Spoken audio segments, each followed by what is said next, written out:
Hey guys, this is KD here और आप देख रहे हैं केडी स्टडी पॉइंट। साथियों, अगर आप भी भविष्य में टीचर बनना चाहते हो या अपना करियर एज ए टीचर स्थापित करना चाहते हो तो ये वीडियो आप ही के लिए है। यहाँ पर मैंने विभिन्न स्लाइड्स तैयार कर रखी हैं जहाँ पर आप कैसे 12वीं के बाद क्या क्या कोर्स करने के बाद आप शिक्षक बन सकते हो बहुत ही कम समय में, या फिर आपने ग्रेजुएशन कर रखा हो, पोस्ट ग्रेजुएशन कर रखा हो तो कैसे टीजीटी पीजीटी टीचर आप बन पाओगे, और थोड़ा सा हम असिस्टेंट प्रोफेसर और एज ए रिसर्चर आप अपना करियर कैसे बना सकते हो उस पर भी चर्चा करेंगे। तो एक बार मैं आपको स्लाइड्स एट अ ग्लैंस में दिखा देता हूं, उसके बाद हम एक एक चीज पर डिटेल से चर्चा करेंगे। तो चलिए शुरू करते हैं। आज का हमारा जो सेशन रहने वाला है that is how to become a government teacher, और 12वीं और ग्रेजुएशन के बाद सरकारी शिक्षक कैसे बने, संपूर्ण जानकारी। तो अगर आप चैनल पर नए हैं तो चैनल से अभी जुड़े।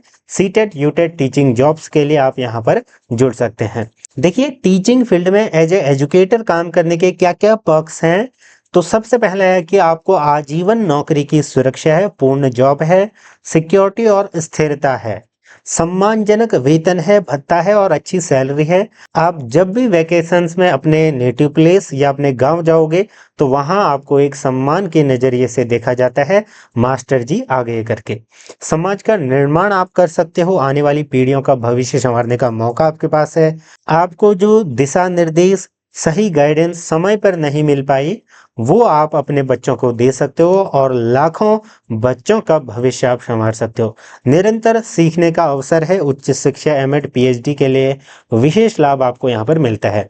अब देखिए, टीचर बनने के लिए एक चीज हमको ये भी ध्यान में रखना है कि आने वाले समय में इसका स्कोप क्या है। तो फ्यूचर में टीचिंग जो होगी आपकी एनईपी 2020 के अंतर्गत होगी, जहां पर नया आपका ढांचा है 5+3+3+4। ठीक, फाउंडेशनल, प्रिपरेटरी, मिडिल और सेकेंडरी स्टेज। तो यहाँ के आप शिक्षक बनोगे। कौशल विकास पर ज्यादा जोर दिया गया है, क्रेम्ड लर्निंग को छोड़ करके क्रिटिकल और क्रिएटिव थिंकिंग पर यहाँ पर ज्यादा जोर दिया गया है। तो इसी तरीके से हमको भी अपनी जो टीचिंग स्किल है उसमें भी बढ़ोतरी करनी है। ठीक है, 4 वर्षीय जो इंटीग्रेटेड बीएड है जो कि अभी शुरू हो रखा है, पहला बैच 2027 में निकलेगा। 2030 तक शिक्षक बनने के लिए ये न्यूनतम और अनिवार्य डिग्री होगी। तो ये ध्यान रखना, इसका मतलब ये कतई नहीं है कि जिन्होंने पहले ये चीजें कर रखी हैं अन्य चीजें वो उसके लिए क्या होंगे, इनएलिजिबल हो जाएंगे, ऐसा नहीं है। बल्कि उसके बाद जो भी टीचर बनना चाहेगा यही उनके लिए शैक्षणिक अर्हता रहेगी। अब देखिए, अगर आप शिक्षक बनना चाहते हो तो दो रास्ते हैं, एक सेंट्रल और एक स्टेट गवर्नमेंट। सेंट्रल यानी कि ऑल इंडिया में आपकी जॉब लगेगी, कहीं भी ट्रांसफर हो सकता है। KVS, NVS, army schools, EMRS, अलग अलग स्कूलों में आप यहाँ पर एज अ टीचर चयनित होते हो। हम यहाँ पर सिर्फ और सिर्फ सरकारी टीचर्स की बात कर रहे हैं। स्टेट गवर्नमेंट में अलग अलग स्टेट में अलग अलग तरीके से आप शिक्षक बन पाओगे। जैसे मान लीजिए उत्तर प्रदेश के अलग, राजस्थान के अलग, एमपी के अलग, उत्तराखंड के अलग, इस तरीके से राज्य के अंदर आपको ये सर्विस देनी पड़ेगी। अब देखिए, आपका जो रोल होगा एज ए पीआरटी, टीजीटी और पीजीटी, अभी तक जो प्रक्रिया चल रही है वो मैं आपको यहाँ पर बता देता हूँ। अगर आप पीआरटी के शिक्षक बनना चाहते हैं तो कक्षा 1 से लेकर 5 तक आपको पढ़ाना पड़ेगा। न्यूनतम योग्यता आपकी क्या होनी चाहिए, 12वीं में 50% आपकी होनी चाहिए, प्लस डिप्लोमा डीएड आपके पास होना चाहिए, तो आप इसके लिए क्या होंगे, एलिजिबल होंगे। अब इसके साथ में आपको पेपर 1 क्लियर करना है, या तो सीटेट का या टेट का, जिस भी राज्य में आप रह रहे हो। उम्र सीमा जनरली 18 से 35 रहती है, लेकिन ये वेरी करती है। ठीक है, फिर अगर आप टीजीटी ट्रेंड ग्रेजुएट टीचर बनना चाहते हो 6 से 10 तक के लिए, तो आपकी जो न्यूनतम शैक्षिक योग्यता है वो ग्रेजुएशन प्लस बीएड होनी चाहिए किसी भी स्ट्रीम में। साथ में आपको पेपर 2 क्वालिफाई करना पड़ता है, सीटेट या टेट का। ठीक, अगर आप पीजीटी बनना चाहते हो तो आप कक्षा 11 और 12 वालों को पढ़ाओगे। न्यूनतम योग्यता होती है पोस्ट ग्रेजुएशन प्लस बीएड, और इसमें जो आपका एग्जाम होगा पीजीटी एंट्रेंस एग्जाम जैसे टीजीटी का होता है।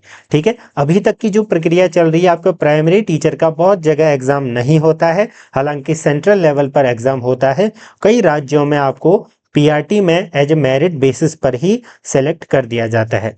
टीजीटी और पीजीटी के लिए आपको यहाँ पर एक और एग्जाम देना पड़ता है, जब कोई भी वैकेंसी यहाँ पर निकलती है। ठीक, ये आपका हो गया। अब career blueprint right after 12th क्या होगा, यानी कि एनईपी के अंतर्गत अगर आप 12वीं के बाद शिक्षक बनना चाहते हो तो आप क्या क्या कोर्स कर सकते हो। तो देखिए 12वीं पास आपने कर रखी हो मिनिमम 50% मार्क्स के साथ, तो आप 4 इयर्स इंटीग्रेटेड कोर्सेज कर सकते हैं, जैसे BA BEd, BSc BEd, BElEd वगैरह। बीएलएड वगैरह करने के बाद आप 1 से 5 तक के शिक्षक बन पाओगे।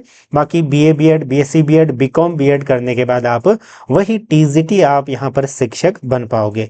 ठीक है, ये चीज आपको यहाँ पर ध्यान में रखना है। यानी कि अगर आप 4 ईयर इंटीग्रेटेड कोर्स करते हो तो भी शिक्षक बन सकते हो, टीजीटी और पीजीटी, या फिर आपने ग्रेजुएशन के बाद जो बीएड करा है 2 ईयर का, या पोस्ट ग्रेजुएशन के बाद 2 ईयर का बीएड करा है, तब भी आप शिक्षक बन सकते हो। या फिर आप 12th के जस्ट बाद क्या कर सकते हो, 2 ईयर डिप्लोमा कर सकते हो, जैसे डीएलएड, ईटीटी, एनटीटी, अलग अलग कोर्सेज जो चल रहे हैं, तो वहां पर आप फिर से क्या बन पाओगे, पीआरटी के शिक्षक। तो ये चीज आपको यहाँ पर ध्यान में रखनी है। और करियर ब्लूप्रिंट के अंतर्गत मैंने आपको बता दिया कि 12th के बाद आप क्या कर सकते हो। अब आफ्टर ग्रेजुएशन आप क्या कर सकते हो, तो आपको किसी भी स्ट्रीम में 3 वर्षीय ग्रेजुएशन करना है, बीए, बीएससी, बीकॉम, साथ में बीएड करना है 2 वर्ष का।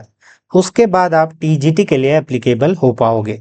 इसके साथ आपको फिर सीटेट या टेट का दूसरा पेपर 2 आपको क्वालिफाई करना पड़ता है। फिर आपके अलग अलग जैसे परीक्षाएं होती हैं, जैसे आपका केवीएस की, एनवीएस की, एमआरएस की, या फिर स्टेट की टीजीटी, एलटी करके, तो वो एग्जाम आपको क्वालिफाई करना पड़ता है। सेम आपको पीजीटी में पीजी करो, उसके बाद आप क्या करोगे, बीएड करोगे, तो आप पीजीटी के लिए एलिजिबल हो जाओगे। मैं पूरा डिटेल में बता चुका हूँ। तो उसके बाद जैसे ही आप पीजीटी टीचर बन गए या कुछ भी आपने कर लिया, उसके बाद आप एज ए प्रोफेसर या एज ए रिसर्चर कैसे बन सकते हो, तो फिर उसके बाद आपको करना पड़ेगा यूजीसी नेट या फिर सीएसआईआर नेट। ये पास करने के बाद आप कॉलेज असिस्टेंट प्रोफेसर के लिए एलिजिबल हो पाओगे। ठीक, तो ये आपको ध्यान में रखना है। साथ में आजकल पीएचडी भी मांगते हैं, तो वो आप कैरी फॉरवर्ड कर सकते हो। रिसर्चर के लिए आपको नेट जेआरएफ या सीएसआईआर नेट जेआरएफ आपको करना होगा। साथ में देखिए मैं बार बार बोल रहा था कि पेपर 1, पेपर 2, तो वो यही है। सीटेट आपका सेंट्रल लेवल पर आयोजित किया जाता है, टेट आपका स्टेट लेवल पर। जैसे अलग अलग राज्य आपके यूपी टेट हो गया, बी टेट हो गया, बिहार का रीट, या फिर उत्तराखंड का यूटेट, इस तरीके से। सीबीएसई द्वारा जो करवाया जाता है वो होता है सीटेट। इनके बारे में मैंने डिटेल से वीडियोस बना रखे हैं, आप उनको जाकर देख सकते हो टीचिंग वाले सेक्शन में। सीटेट आप अगर एक बार पास कर लेते हो तो ऑल इंडिया में ये लगभग लागू रहता है। स्टेट का आपका सिर्फ और सिर्फ आपके स्टेट में वैलिड रहता है, बाकी दोनों में से कोई भी पास करो आपकी आजीवन वैधता रहती है, अगर आपने एक बार पास कर लिया तो। ठीक, ये चीज आपको यहाँ पर ध्यान में रखनी है, किस तरीके से क्या क्या चीजें हैं मैंने पूरा डिटेल में बता रखा है, तो उसको हम यहाँ पर जो है स्किप करेंगे। देखिए बियॉन्ड डिग्रीज आपके अंदर वो स्किल सेट होना चाहिए, वो पढ़ाने की जील होनी चाहिए, तब आप एक बेहतर शिक्षक बन पाओगे। तो क्लास मैनेजमेंट आपका अच्छा होना चाहिए, प्लस टाइम मैनेजमेंट। आपके अंदर क्रिएटिव और क्रिटिकल थिंकिंग ज्यादा होनी चाहिए। एम्पैथी और पेशेंस कूट कूट के भरा हो, नहीं है तो उसको डेवलप कीजिए। और strong communication and leadership quality आपके अंदर होनी चाहिए। देखिए थोड़ा सा सैलरी ब्रेकडाउन मैं आपको दिखा देता हूं, हालांकि ये इससे ज्यादा ही होगी, मैंने ये मिनिमल रख रखा है। देखिए प्राइमरी में इस तरीके से है, टीजीटी, पीजीटी और प्रोफेसर लेक्चरर में। तो ये जो 7th पे कमीशन के बाद ये इससे ज्यादा है, मैं आपको बता देता हूं। अप्रोक्सीमेटली टीजीटी आपका 60 से 70 हजार जो है आपकी सैलरी रहती है स्टार्टिंग में ही, तो इस हिसाब से आप कंपेयर कर पाओगे। ठीक, तो फाइनल आपका चेकलिस्ट क्या होना चाहिए कि सही कोर्स चुनो, डिग्री पूरा करो और एग्जाम क्लियर करो और पूरा वैकेंसी का इंतजार करो। लेकिन आपका जो सब्जेक्ट नॉलेज होना चाहिए डिटेल में होना चाहिए, आपको अच्छे इन डेप्थ नॉलेज आपको अपने सब्जेक्ट की होनी चाहिए। अगर आप ये सारी चीज़ें करना चाहते हो तो चैनल से अभी जुड़े, क्योंकि यहाँ पर आपको टीचिंग से रिलेटेड कंटेंट मिलेगा। आगामी EMRS, KVS, NVS, state LT और लेक्चरर की अपडेट्स वगैरह मिलेंगी। साथ में आपको कौन सी वीडियो चाहिए आप चैनल से जुड़ सकते हैं, केडी स्टडी पॉइंट। ठीक, धन्यवाद।